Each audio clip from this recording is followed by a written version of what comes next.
కైమాలు రొట్టెలు బన్ను రొట్టెలు చేస్తారు.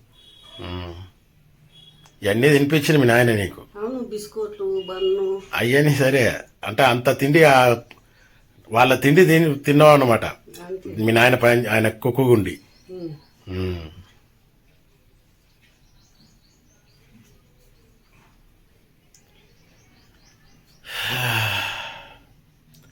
నువ్వు ఎన్నేళ్ళు ఉన్నప్పుడు మీ అమ్మాయి చనిపోయింది? తెలియదు బేట, తెలియదు. నీ పెళ్ళి 8 ఏళ్ళకి చేసిరా నీకు?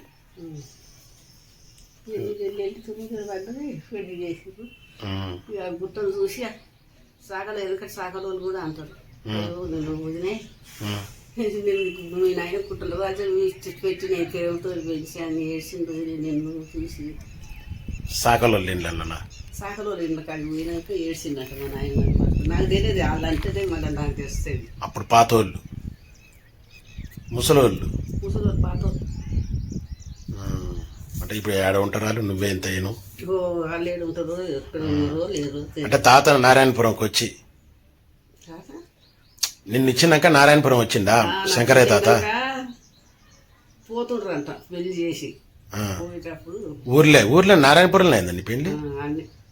నువ్వు హైదరాబాద్ కదా, పాత మనది యాకత్పురగా.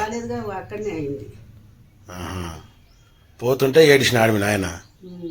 తల్లి లేని పిల్ల, చిన్న బిడ్డవాను, ముగ్గురు ఇట్లా చిన్నదాన్ని. నా అమ్మ కదనే. ఇంకో అమ్మకు పుట్టిన వాళ్ళు మీ ఇల్లు. అవును తెలుసు, నాకు అందరు తెలుసు. ఎవడన్నా వస్తుండా అయ్యాల? ఎవడుండని వస్తాడు?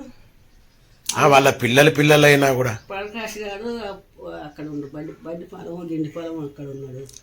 ఒక్కొక్కడు ఒక్కొక్క దిక్కున్నారు. ఉన్నా కూడా నా అమ్మతోడ పుట్టిన వాళ్ళే అని చెప్పి వాళ్ళన్నా నీ కొడుకులను వదిలిపెట్టు.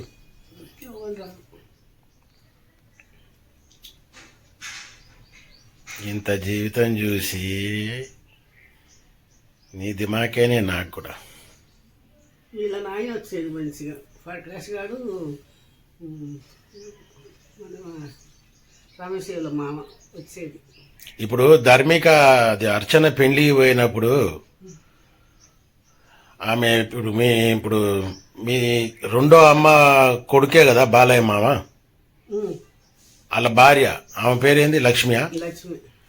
ఆమె ఏమన్నది రమేష్ గాని లతని? ఏమన్నది? మీ వల్లనే ఆయన జీవితం పాడు చేసుకున్న పిల్లగాడు నన్ను.